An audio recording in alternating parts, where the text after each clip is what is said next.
ada Investor Daily, Suara Merdeka dan sebagainya, ada Mantan Tempo yang juga udah join di sini. Jadi sebenarnya mereka penasaran sih gitu.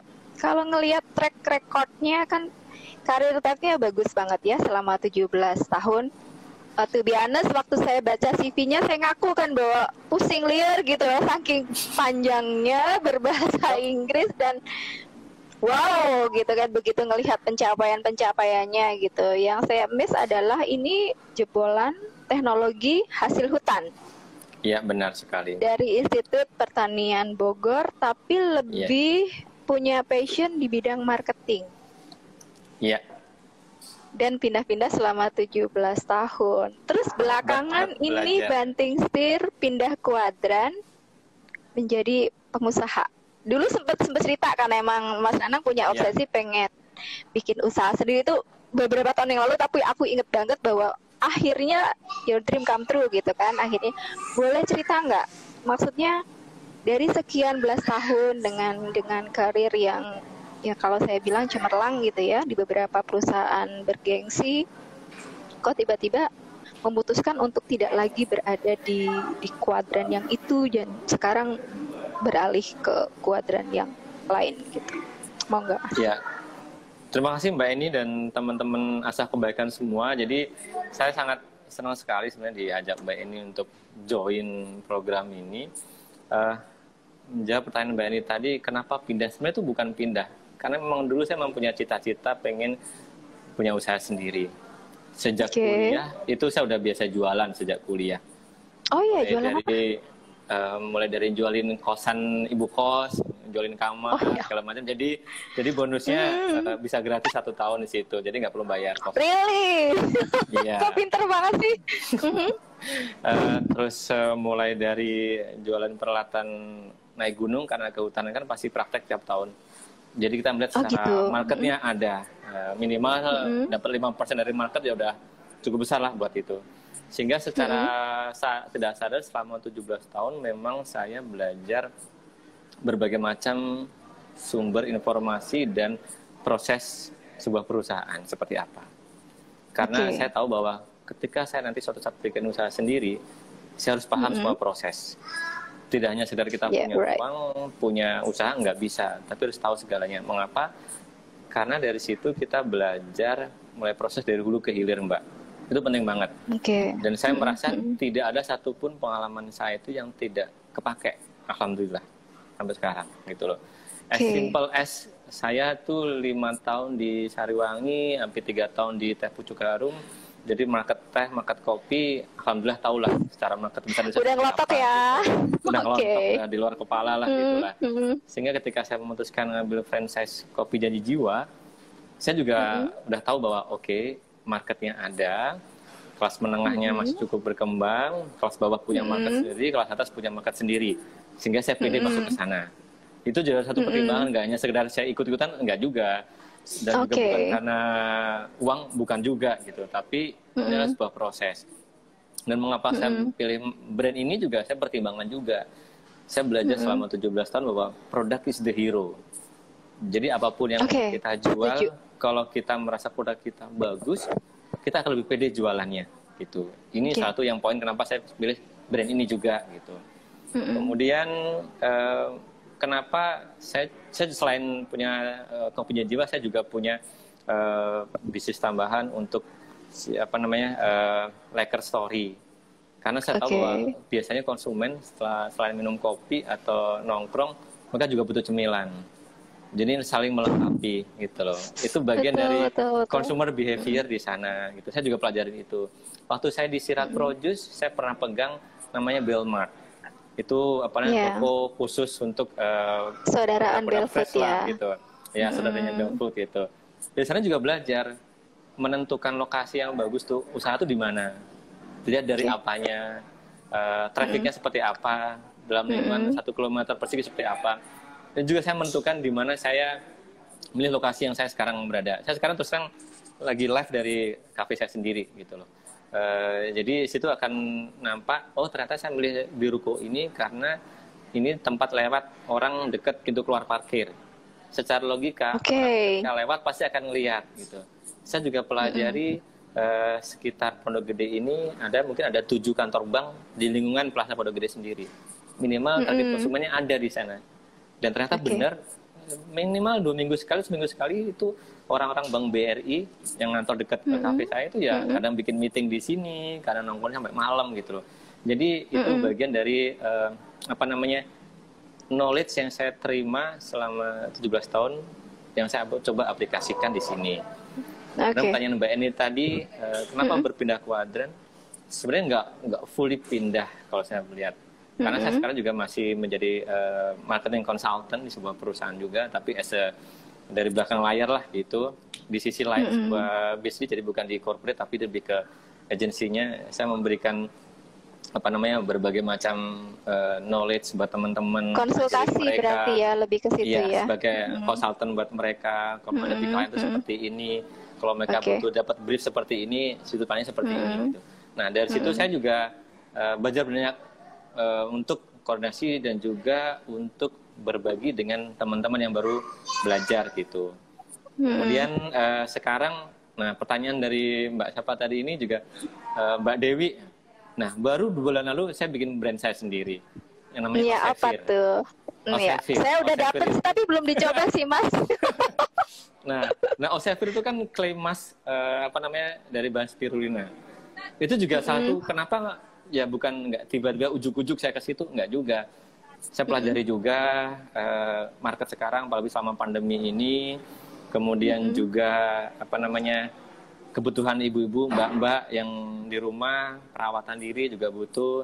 Dan saya juga punya banyak adik-adik kelas, anak-anak IPB juga yang jago-jago di riset mengenai bahan alami, dari laut, segala macam tumbuhan laut. Kita saling berkolaborasi. Jadi bagi saya berusaha itu tidak harus kita sendiri mengerjakan. Tapi kita bisa berkolaborasi dengan orang lain. Kita fokus ke strength kita di mana. Kebetulan strength saya di sales, di marketing, strategik, saya fokus di sana. Teman-teman saya dia fokus ke bagian research development mungkin ya. Research development-nya, tahu seperti ini, maka seperti ini.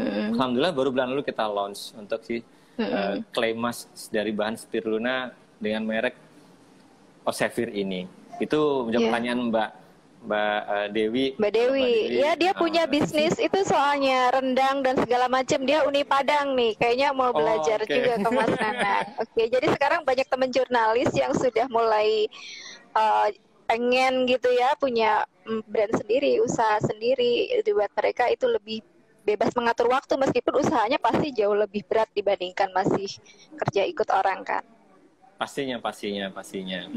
Nah, dan beberapa learning saya dapetin Mbak, sebenarnya basically simple aja sih. Kemudian tadi tanpa ribet, tetap fokus ke 6P. Kalau saya selalu bilang 6P analysis, karena saya orang marketing. Coba. Mulai dari produk, produk kita harus benar-benar yakin produk kita bagus.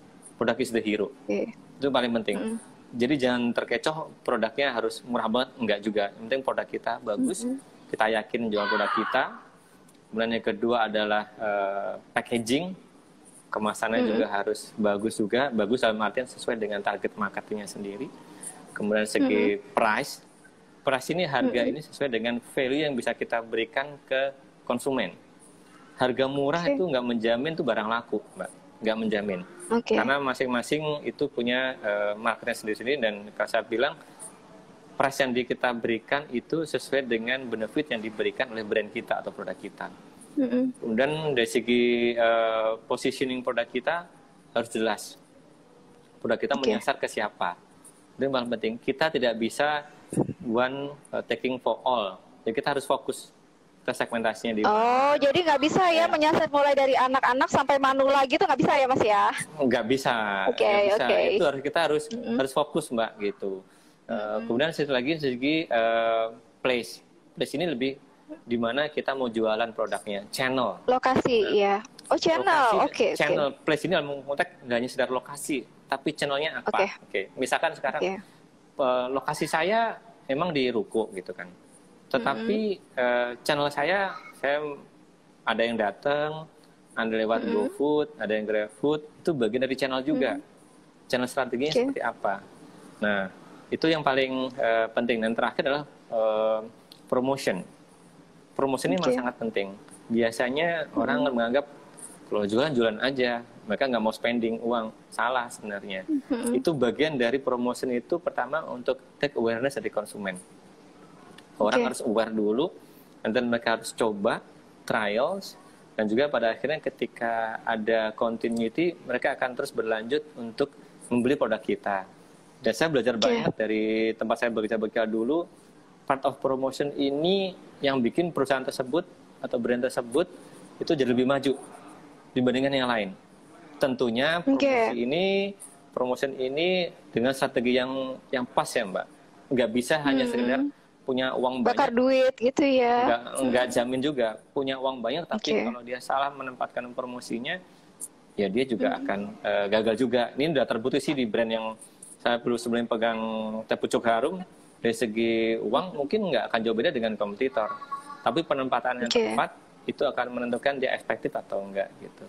Dan yang terakhir mengenai promotion ini, selama kita menjadi market leader, itu juga nggak boleh lengah terhadap kompetitor. Itu jangan remeh lawan, itu nggak gitu. Nggak mentang-mentang udah di atas, nanti nggak bakal bisa kekejar sama yang lain gitu ya. Ya, itu salah. Kayaknya punya pengalaman berharga ya Mas ya. Oh iya, dan buktinya teh pucuk harum dalam waktu 4 tahun bisa jadi nomor 1 mengalahkan kompetitor yang udah 40 tahun. It works. Itu kompetitor yang sebelumnya yang lama bukan yang dipegang bukan Mas? Bukan. Bukan ya, beda lagi ya. Itu grupnya itu. Grupnya itu. Nah, dan itu yang waktu dulu saya di Unilever juga sama, meskipun brand saya pegang tuh nomor 1, tetap nggak berhenti untuk berpromosi ataupun engage dengan konsumen. Karena itu jadi long term investment. Sama seperti halnya sekarang yang saya sedang kerjakan brand saya sendiri, mulai dari Osefir, itu saya juga menggandeng mitra digital agency yang membantu saya. Tetap ya. Tetap harus take it profesional, Mbak. Meskipun saya bisa ngerjain sendiri, tapi ada beberapa hal yang biarkan orang lain membantu. That's part of collaboration. Kadang kita juga nggak boleh maruk sih, maksudnya kita berbagi rezeki juga buat teman-teman yang lain. Betul. Mereka berkolaborasi dan ya ujung-ujungnya efektivitas yang kita harapkan. Itu beberapa learning yang saya udah dapetin sekarang. Dan terus terang berpindah kuadran itu juga butuh apa yang berat banget sih sebenarnya di awal. Butuh nyali ya Mas, tapi nggak cuma punya nyali ya Mas ya. Butuh nyali, enggak, benar-benar kata Mbak ini, nggak hanya sekedar punya nyali, tapi juga punya knowledge yang cukup untuk memperkuat nyali itu. Itu yang saya pelajari. Ada beberapa orang yang mungkin berpendapat cobain aja, jalin aja. Nah, saya pernah melakukan itu. Learning by doing juga. Ya. Ada gagal juga pernah gitu. Terus yang kedua, jalani aja, plus knowledge yang cukup itu akan memperkuat pada akhirnya. Knowledge doang juga nggak cukup, karena kalau nggak punya nyali untuk mencoba, tapi mencoba aja kalau nggak punya knowledge yang cukup juga agak susah. Dan yang terakhir banget, saya ingat banget mengenai financial management. Itu juga sangat penting. Dalam sebuah bisnis, ini ujungnya kita pengen bisnis seperti apa sih? Pengen dapat profit. That's the point. Ketika profit bagus, kita bisa mengembangkan bisnis kita lebih besar. Ujungnya apa? Kita bisa membuka lapangan pekerjaan. Itu paling penting. Kalau bisnis kita nggak bisa berkembang, kita nggak bisa menggandeng orang lain untuk bekerja bareng kita atau menambah opportunity bisnis buat orang lain juga. Nah, financial management ini sangat penting yang saya pelajari sejak 17 tahun terakhir. Mulai dari bahan baku, COGS, fixed cost. Apa tuh COGS? Ayo bahasa awam. Modal dasar dari sebuah produk lah gitu. Modal kerja gitu ya dibilang. Bukan modal kerja. Modal dari sebuah barang. Misalkan nih, saya punya produk kopi susu. Untuk membuat satu cup kopi susu ini dibutuhkan biaya berapa? Itu. Itu paling penting. Lebih jelas ya. Akhirnya. Ketika satu cup kopi susu dibutuhkan harganya misalkan 20.000, saya butuh modal 20.000. Kita mau jual berapa? Mau menjual berapa? Ini ada hitungannya juga, Mbak. Hitungannya apa? Kita mau ngambil gross margin berapa? Untung kotornya berapa? Kita ambil untung kotor lesi 30% contohnya. Dari untung kotor ini kita akan kurangi lagi nanti. fixed cost kita berapa, spending yang fixed cost itu spending yang pasti keluar setiap bulan. Untuk sewa tempat, untuk bayar orang, itu paling penting. Yang kedua variable cost. Variable cost yang bakal muncul dalam proses produksi itu apa namanya penting. Saya sering mendengar teman-teman UMKM itu mereka gagal karena di sini. Mereka tidak bisa ngatur cash flow, mereka tidak bisa ngatur secara finansial. Itu yang sering terjadi. Makanya ketika penentuan harga dari awal, kita harus tahu berapa persen dialokasikan buat promotion, berapa persen buat dialokasikan buat fixed cost, berapa persen dialokasikan buat variable cost. Itu sangat penting. Punten saya selak sebentar. Ini kan tadi banyak kan yang gagal di sini, tapi ini kan hal yang tidak mudah. Oke, buat Mas Nanang gampang karena selama 17 tahun yang diuplek-uplek kan itu komponen itu udah kayak di luar kepala gitu ya. Bagi orang yang tidak pernah bekerja di sales marketing, terus dia pengen jadi entrepreneur, itu hal apa yang harus dipersiapkan agar tidak kejeblos di bagian yang bagian ini nih?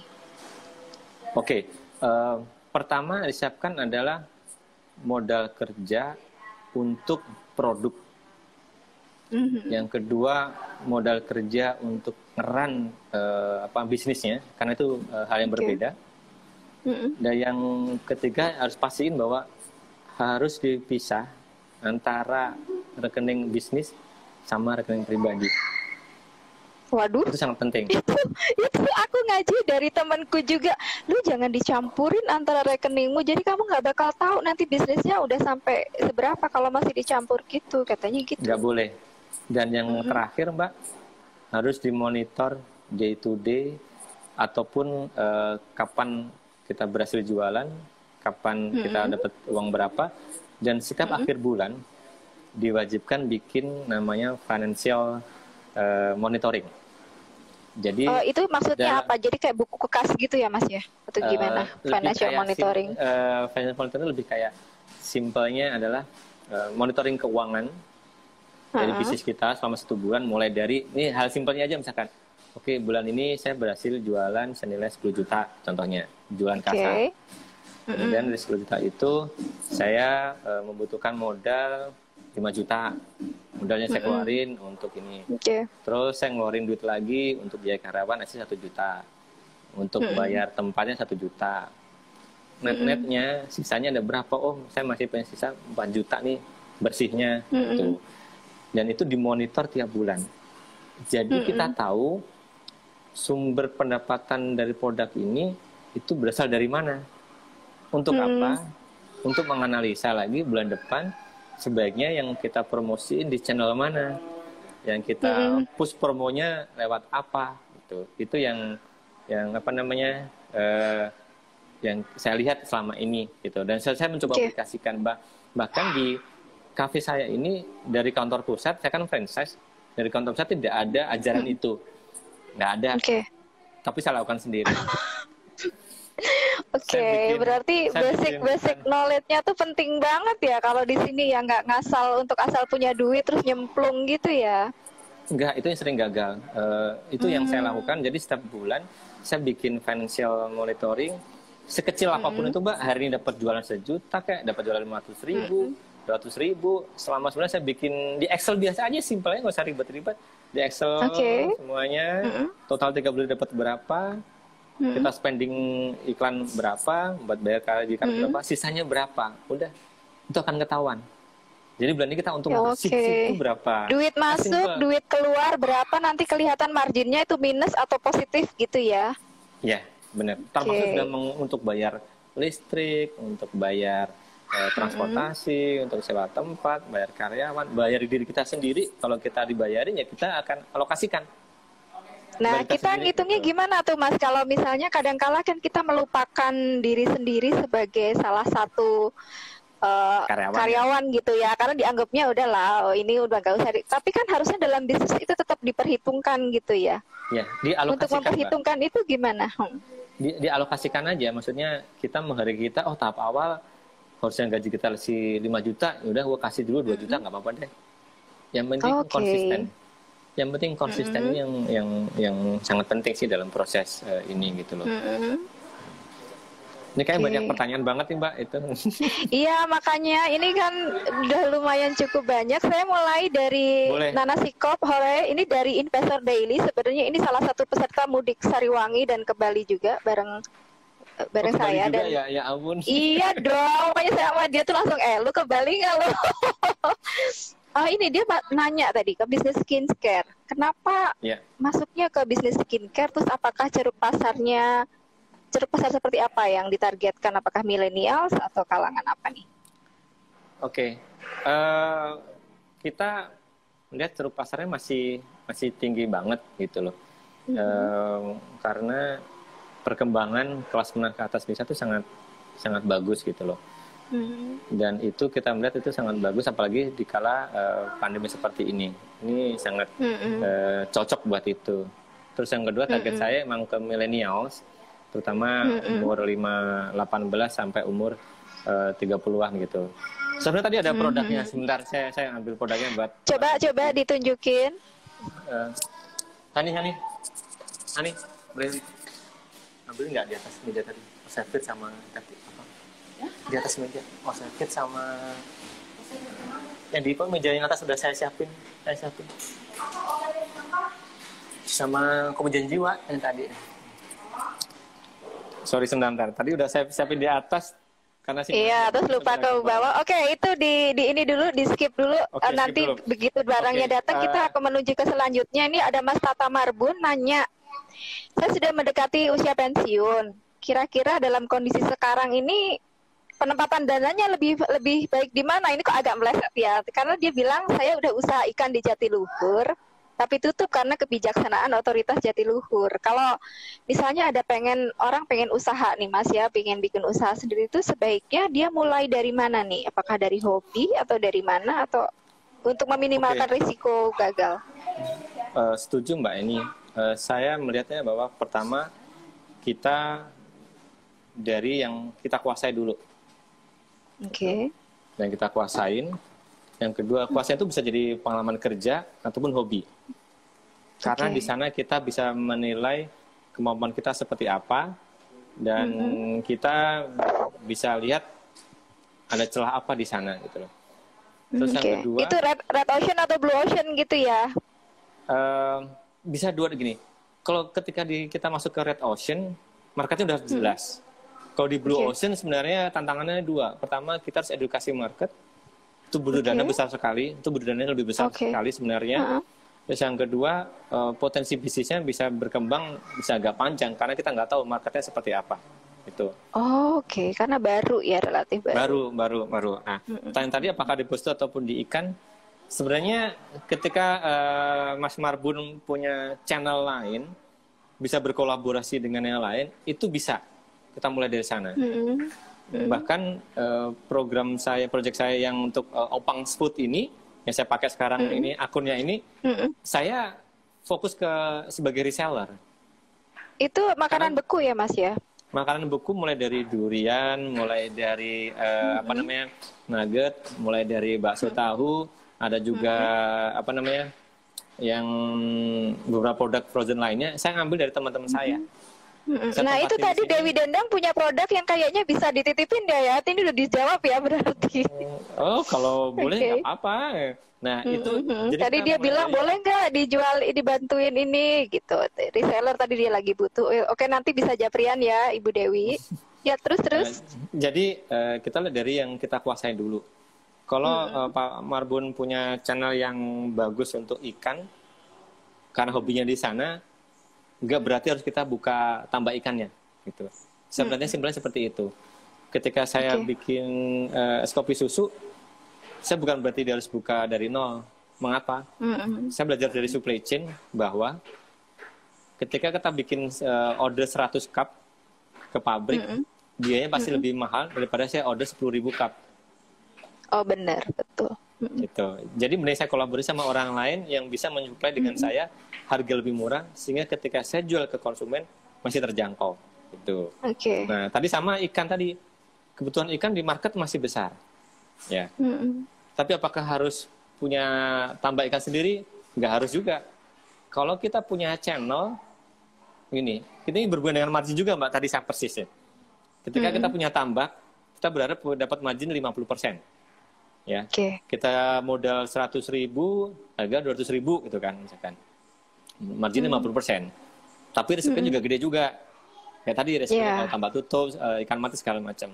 Oke, ya udah kita ambil dari orang lain. Tapi kita ambil dari margin 20%. Nggak ada masalah. Selama volumenya bisa gede. Nah, sekarang berbagi risiko juga ya Mas ya jatuhnya ya, sorry. Betul, berbagi risiko, berbagi rezeki juga. Kita 20% nggak ada masalah, selama itu 20% tapi volumenya gede.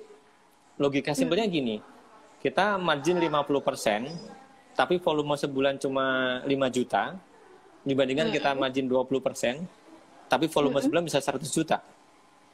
Kita tinggal hitung absolutnya aja, Mbak. Itu tuh sudah ketahuan ya dari angkanya, betul. Betul. Itu tuh tadi tanyaan Mas Marbun tadi sih, Mbak Eni gitu. Oke, jadi Pak Marbun udah jelas ya. Nanti kalau misalnya itu boleh Japrian sih untuk nanya-nanya ke IG-nya beliau ada. Jadi kemungkinan akan dengan senang hati dijawab. Ini ada pertanyaan Mbak Tresna dari Suara Merdeka. Sama Nana nanya lagi sebenarnya. Dengan pengalaman segudang yang sedemikian panjang jernihnya, kenapa memilih waralaba kopi tadi misalnya? Kenapa nggak bikin brand sendiri atau apapun gitu yang itu? Alasannya kayak sebagian sudah disebutkan ya Mas. Boleh dielaborate lagi nggak dikit? Boleh. Kenapa saya pilih waralaba kopinya sendiri? Pertama, kita ngomong skala bisnis. Ketika saya bikin warung kopi sendiri, simpelnya gini aja. Saya harus butuh kulakan kopi, kemudian saya butuh kulakan bahan baku penunjang lainnya. Kalau saya beli 1 kilo ke 1 orang, pasti harganya mungkin bisa 1 juta. Tapi kalau 1 kilo saya order dari kantor pusat yang sekarang saya waralaba, harganya mungkin cuma 500.000. Kemudian kedua, saya nggak perlu invest di R&D. Invest di R&D itu besar, cukup mahal. Oh iya pasti dan panjang ya. Dan panjang. Kemudian yang ketiga, invest di promosi itu juga gede. Oke, saya misalkan punya nanang kopi gitu. Itu saya harus ngasih tahu ke seluruh orang. Siapa nanang kopi gitu kan? Iya, harus tahu ngasih tahu. Dan saya harus ngeluarin modal mungkin ratusan juta. Tapi ketika orang tahu bahwa ini kopi janji jiwa, biarkan orang kantor pusat untuk menjualan itu ke orang-orang lain. Saya tinggal ngambil sebagai bagian itunya. Nah, tapi dari situ bukan berarti saya berdiam, enggak juga. Makanya kan saya punya yang ini, yang spirulina. Nah, ini saya belajar bikin sendiri gitu loh. Mulai saya bikin brand sendiri. Nah, berarti sebenarnya udah ada mix and match ya, satunya ikut ibaratnya brand orang dengan yang waralaba. Nah, yang untuk yang produk skincare ini Mas bersama teman-teman mencoba untuk create brand sendiri. Ya, jadi saya mencoba menggabungkan beberapa knowledge yang saya punya, market yang ada untuk minimize resiko dan juga untuk biar sambil belajar prosesnya, Mbak. Sebenarnya yang mahal itu belajar prosesnya, Mbak, sebenarnya. Itu yang paling mahal. Kan nggak semua orang bisa menjalani journey 17 tahun di berbagai macam perusahaan dengan berbagai macam tantangan pastinya kan. Jadi Mas Nanang tuh sangat beruntung. Jadi kayak kalau saya lihat ya dibilang learning by doing mungkin iya, tapi meminimalkan resiko kan. Karena segala macam masih terima gaji dan perusahaan masih mau ngasih budget gitu untuk ibaratnya oke, lu bikin kayak strategi marketing atau promotion untuk produk ini segala macam, KPI-nya dilihat segala macam gitu. Kalau saya lihat kan mulus-mulus aja nih perjalanannya.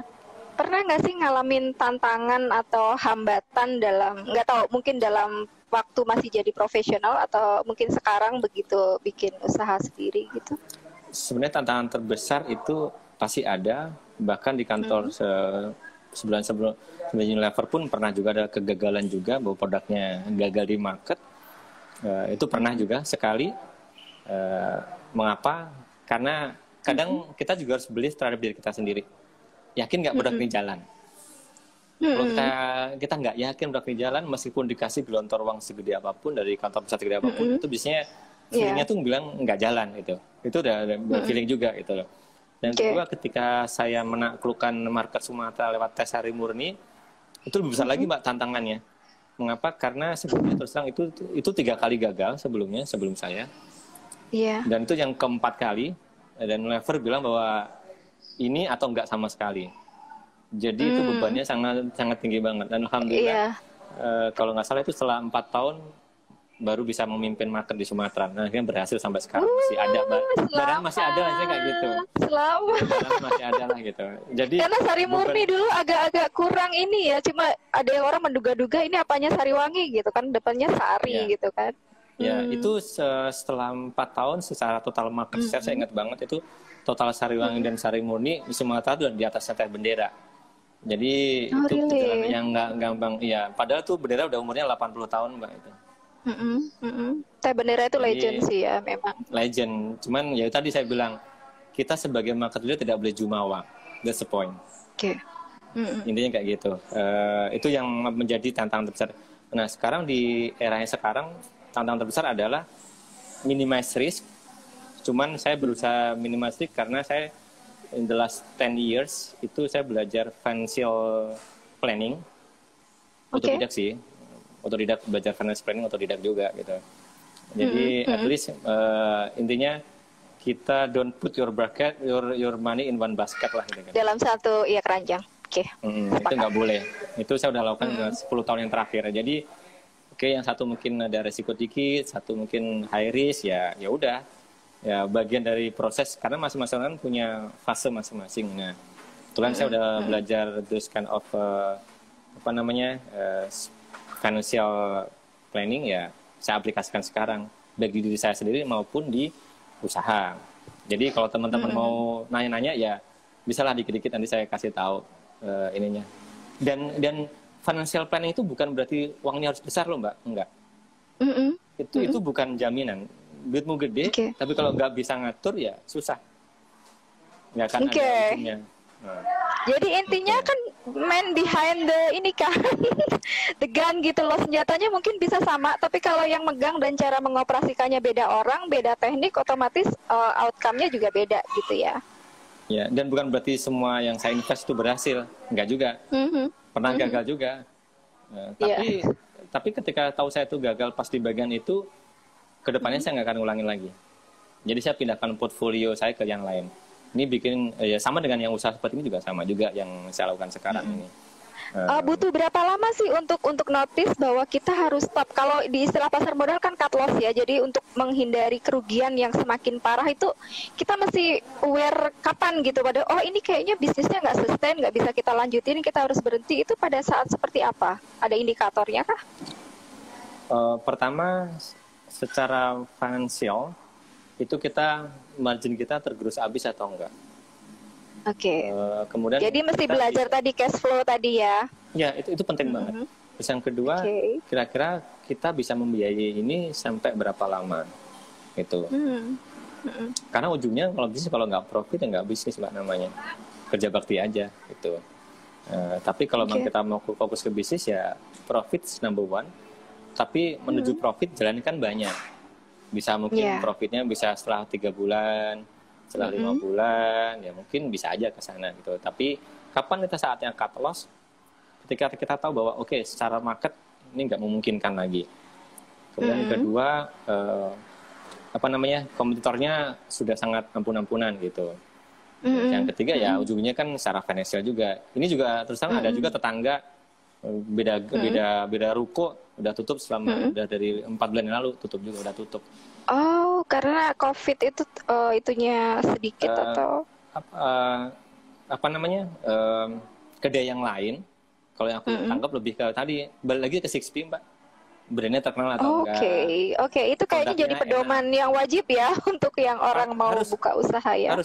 Jangan salah, ini di dekat saya terus terang itu ada hanya sekitar 700 meter ada cabang yang lain brand yang sama gitu loh.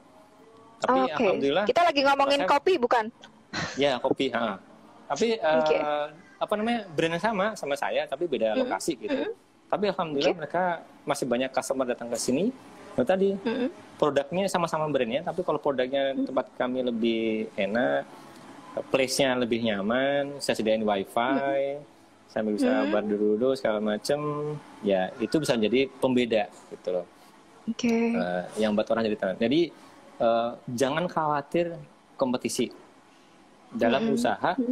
Kalau ada kompetisi berarti marketnya berkembang. Saya percaya gitu. Mengapa? Karena yang mengedukasi market bukan hanya kita, Mbak.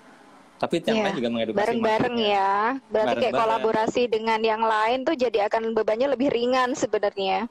Ya, tinggal kita punya diferensiasi apa. Nah, itu menjadi salah satu moto saya bahwa it's better to be little bit different rather than little bit better. Itu bagi saya. Iya, itu rimanya oke banget sih. Sampai baca berulang-ulang, oke juga nih bikin ini rhyme-nya gitu. Itu saya bikin sejak saya masih kuliah, Mbak, sampai sekarang. Oh really? Dan itu relevan ya? Karena itu kayak jargon yang memang penyemangat yang di segala macam itu tuh saya lihat sih relevan gitu. Dan itu kayak jadi pedomanmu untuk menjalankan jalani hidup. Sampai ya termasuk juga bisnis, termasuk juga ketika di corporate, strategi segala macam saya pakai pedoman itu sih. And it works, alhamdulillah. Alhamdulillah. Tadi Nana Sikop nyaut nih si Nana Investor. Kopi di Gede Mas Nanang tadi dibilangnya lebih enak. Ya saya suka yang varian gula aren. Saya udah bilang loh Mas gula aren. Kan sama brandnya gitu ya. Apakah barista di tempatnya Mas Nanang lebih jago atau gimana? Bukannya biasanya kalau dari franchise gitu udah ada kayak semacam standar, Mas? Udah ada, pasti udah ada standarnya. Tapi sekali lagi tadi Mbak Eni bilang who's behind the gun. Tetap itu penting ya. Sama-sama resepnya, tapi kalau yang megang itunya beda, rasanya tetap beda. Beda. Nah, rasa itu bisa dipengaruhi oleh cara kita menyajikan juga. Cara kita menyapa customer, cara kita memperlakukan mereka gitu. Itu sangat penting. Saya belajar dari consumer behavior. Makanya saya kalau di cafe sambil perhatiin abang-abang Gojek datang seperti apa yang saya bisa lakukan hal kecil buat mereka. Simple lah, kayak saya sediain air mineral cup gitu buat abang-abang Gojek yang datang gratis buat mereka. Hal itu hospitality gitu, ya. Hospitality, menyapa mereka, dan mereka ingat kok Mbak.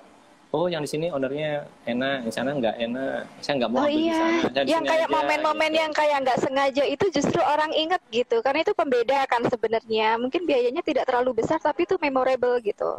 Kayak kita sincere kan, kayak tulus gitu ke mereka. Iya, dan saya sering banget tuh hal gitu sambil saya mempelajari ya. Saya sebagai orang marketing riset juga, saya pelajari juga consumer behavior seperti itu.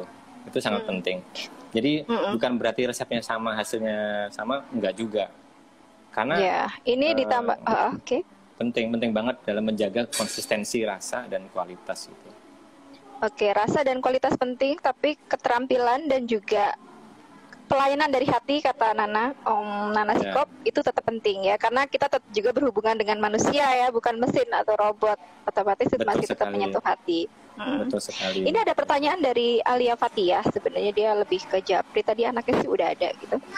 Dia blogger yang lumayan berpengaruh ya Al, masih ada nggak Al? Dia nanya kok berani-beraninya sih di masa COVID pandemi bikin usaha gitu. Tantangannya apa? Apakah beberapa kan sempat mengalami penurunan ya di awal-awal karena daya beli masyarakat juga turun. Kalau berdasarkan pengalaman Mas Nanang sendiri dalam menjalani bisnis ini seperti apa?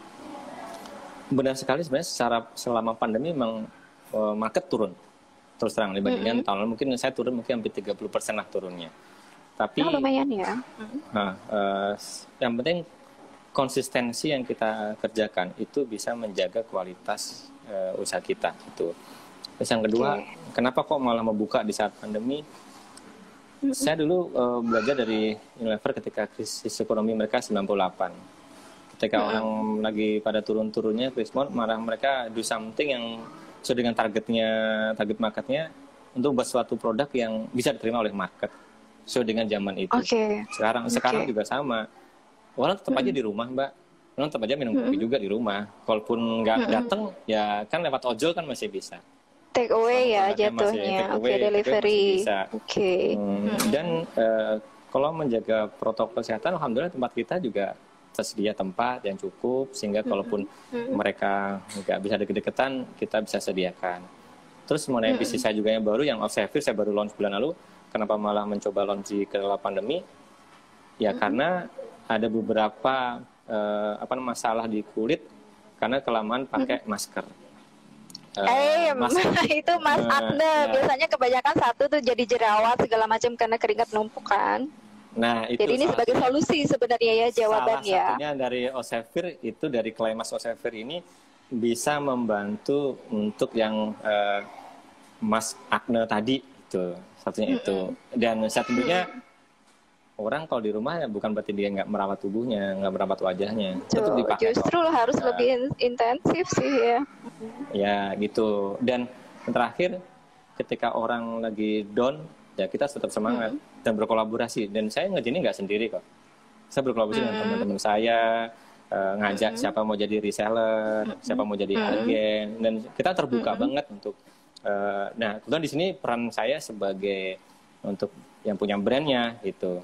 Pabrik, saya nggak punya pabrik. Saya tinggal maklon aja ke tempat lain. Oh ya, itu kosmetik, lipstick segala macam juga orang-orang udah ini kan gampang ya, cuma R&D-nya mereka yang siapin, kita tinggal ini kita produknya pengen seperti apa. Dan ini juga kebetulan ini kan juga udah BPOM juga, udah ada BPOM, jadi sebagai satu aman lah ya. Segi keamanan lah buat konsumen. Jadi hal-hal yang basic itu memang kita siapkan, Mbak, buat konsumen lebih aman untuk produknya. Jadi menurut ini produk ada di mana aja, Mas? Channel distribusinya? Sekarang kebetulan kita baru membangun channel distribusi di online dan juga lewat agen dan juga reseller. Kita sekarang sedang membuka untuk pembukaan reseller sih, Mbak. Mau jadi reseller. Ya silakan yang tertarik nanti bisa DM ke admin si IG beliau untuk tanya-tanya gimana caranya. Dan sudah ada websitenya juga, osefir.com ada juga. Sudah ada IG-nya juga, sudah ada Shopee-nya juga. Pelan-pelan kita bangun sih, gitu loh. Pelan-pelan. Dan ya kita kerjain secara profesional gitu loh. Meskipun saya punya usaha sendiri, saya tetap melibatkan teman-teman di digital agency untuk mereka mengerjakan itunya. Jadi tetap walaupun kamu jagoan di bidang branding dan marketing, tetap butuh agensi untuk mengerjakan brand milik sendiri gitu ya. Berbagi-bagi rezeki, berkolaborasi, ngajak teman-teman, mereka tetap semangat. Jadi ini bukan hanya saya sendiri. Saya ngajak teman-teman, ayo semangat, kerjaan apa hal. Bukan masalah uangnya, bukan masalah besar bisnisnya, tapi ketika dikerjain bareng-bareng, insya Allah sih efeknya lebih besar gitu. Sama-sama bangkit lah di kala pandemi kayak gini gitu loh. Setuju. Terus ini pertanyaan dari teman lagi, butuh persiapan apa sih? Maksudnya kita mesti bikin usaha tuh satu tadi kan motivasi, nyali, modal segala macam. Terus apa lagi gitu loh untuk mulai di masa pandemi kan kebanyakan orang mungkin kehilangan pekerjaan segala macam. Sementara mereka juga pengen tetap survive kan gitu. Butuh tips khusus nggak kalau untuk memulai usaha di masa pandemi? Saya melihatnya mulai dari yang di sekitar kita dulu. Yang kira-kira kita sendiri butuh. Kemudian tetangga kita butuh, teman-teman kita butuh. Dimulai dari situ dulu, dan yang kedua belajar prosesnya. Kalau istilahnya gini, think big, start small, move fast. Kita think big dulu loh. Bahkan yang Osefir saya udah berpikir, wah nanti selama 6 bulan omset itu bakal berapa? Sejak kapan itu? Sejak kapan ini skincare ini dikonsep sebenarnya? Dan kapan mulai luncur ke pasar? Sebenarnya konsep udah sejak awal tahun. Jadi tim R&D saya udah nyiapin semuanya, BPOM, daftar PHQ segala macem. Kemudian bulan Agustus persiapan produksi di pabrik. Kemarin bulan November akhirnya launching di pasar gitu, bulan November. Oh, berarti persiapannya sebelum pandemi dinyatakan masuk Indonesia, terus tetap aja jalan gitu ya prosesnya? Tetap the show must go on. Kan kita nggak tahu bisa sampai kapan gitu kan. Betul, tetap dimulai gitu, Mbak. Jadi saran saya itu dimulai dari yang kecil dulu, tapi tahu prosesnya, tahu untungnya berapa, profitnya proses produksinya butuh berapa, biayanya berapa. Ketika udah tahu, baru tuh upscalingnya jadi tahu gitu loh. Karena kalau kita tahu, oh ini kalau jualan kayak gini omsetnya berapa, marginnya berapa, dengan begitu kita bisa meningkatkan lebih besar lagi. Kalau kita mau nambah omsetnya gitu loh. Oh butuh tambahan modal berapa, butuh tempat di mana, channel distribusi nambah di mana gitu. Yang penting tahu dulu prosesnya dan tahu margin dan juga finansialnya seperti apa. Itu paling penting menurut saya. Terus tadi ada pertanyaan lagi nih, kalau untuk itu tuh butuh berapa lama sebuah bisnis untuk settle? Settle tuh berarti udah stabil, udah keuntungannya udah apa, kalau nggak pasti naik ya grafiknya itu untuk kita itu tuh BEP mungkin yang dimaksud ya, itu tuh butuh berapa lama Mas dari mulai kita start? Oke, BEP itu tergantung besar kecilnya bisnis kita. Oke. Saya kemarin bisnis pertama yang kemarin itu satu bisnis saya juga dalam waktu 2 bulan juga udah BEP karena volumenya masih kecil. Really? Oke. Ya, mengapa? Ya karena udah tahu, oh kecil. Tapi kan itu belajar. Tapi kita volumenya gede, otomatis ya mungkin setahun 2 tahun mungkin udah bisa BEP. Selama prosesnya bagus gitu loh. Bahkan baru bisnis yang menurut kita marginnya bagus dan prosesnya tepat, mungkin 3-4 bulan udah BEP gitu. Nah, challenge-nya setelah itu adalah kita memperbesar bisnis kita sejauh mana. Oke. Butuh support apa? Support itu bukan hanya dana, tapi sumber daya manusia, channel, kemudian support yang lain itu. Makanya dengan acara kayak ini kan kita bisa menambah channel juga buat teman-teman. Oh iya, pastinya. Siapa yang butuh nanti apa? Nanti di IGTV-nya kan juga kelihatan yang hari ini nggak nonton, mereka kan masih bisa dengerin paparan Mas Nanang gitu. Ya, jadi kalaupun saya sekarang butuh, saya sedang membuka jaringan reseller ataupun agen, ya mungkin yang berperan tadi bisa berperan. Sebaliknya, kalau saya punya kulkas nih, freezer nih, bisa nitip di sini, saya berperan sebagai resellernya. Bahkan di kafe kopi jiwa saya jualan snack-snack kecil, Mbak. Cuma harga 5 ribuan, 10 ribuan. Oke. Ada yang nitip ke situ. Oh, jadi bisa nitip ya di kafe itu ya? Karena sekarang kan udah boleh makan di tempat juga, minum di tempat ya? Ini snack-snack kecil sih yang bisa dibawa gitu. Oke. Karena janji jiwa konsepnya grab and go ya? Di tempat saya grab and go dan juga bisa nongkrong karena kita ada tempatnya. Oke, kan tadi ada wifi juga ya? Ada wifi juga. Jadi ada yang jualan cheese stick, ada jualan kue-kue kecil gitu. Nggak apa-apa buat teman-teman, buat support mereka juga gitu loh. Mereka ngitip di sini lumayan lah, sebulan ada 30-50 pack, ada juga laris juga mereka. Oke, kirim, tempatin, jualan. Ya bagi-bagi space. Paling nggak kan berarti merek yang teman-teman itu juga maksudnya dikenal tanpa perlu dia bikin kanal bisnis sendiri gitu. Terus satu lagi hampir lupa. Ada yang bilang lebih bagus mana sih kita memulai bisnis saat masih bekerja atau begitu keluar dari pekerjaan jadi bisa fokus ke sana. Itu pertimbangan Mas Nanang kalau dari situ gimana? Kalau saya mungkin selama masih bekerja, kita sudah bisa memulai yang sifatnya kecil dulu, yang bisa kita manage. Saya di sini juga rata-rata kalau kafe mungkin ya weekend ataupun kalau nggak malam gitu, saya pasti mampir di sini kan gitu. Yang penting ada orang yang menghandle, ya, walaupun kita masih kerja. Dan kita nggak boleh lepas monitor itu Mbak. Dan kedua, kita belajar prosesnya sambil punya backup yang lain gitu loh, itu yang paling penting. Sehingga ketika sudah selesai bekerja, kita mau fokus di sini, kita udah tahu plus minusnya seperti apa dan bisa naikin omset seberapa besar dan bisa fokus di sana gitu. Yang penting backup, jangan lupa dana darurat, jangan lupa. Pelajaran dana darurat itu butuh berapa lama sih, seberapa besar dana darurat harus disiapkan Mas? Ya minimal 12 kali biaya bulanan kita, itu wajib ada. Oh, berarti paling nggak setahun ya, setahun harus sudah aman, just in case nggak ada pemasukan, kita masih bisa survive dalam setahun itu sementara kita mengembangkan bisnis. Oke, ini pertanyaan terakhir dari Nana Sikop Mas, ketika sudah nyampe puncak sukses, kadang ada kejenuhan gitu kan di pasar. Selain inovasi, apa yang harus dilakukan agar penjualan tidak turun? Menambah channel distribusi. Nah, langsung ya jawabannya. Harus meluaskan channel distribusi. Dan kalau untuk menemukan target market baru kayaknya enggak ya? Karena tadi kan dibilang target marketnya sudah tertentu. Kalau target marketnya udah bagus pun sebenarnya channel distribusi itu banyak banget Mbak. Channel distribusi itu bahkan di dalam kota sendiri, kemudian offline, online, lewat jalur reseller lah, kemudian lewat toko lah, segala itu banyak banget. Jadi bukan berarti setiap bulan kita harus punya inovasi baru, enggak juga. Tergantung kategorinya. Kalau memang kategorinya cukup satu produk selama setahun ya nggak apa-apa.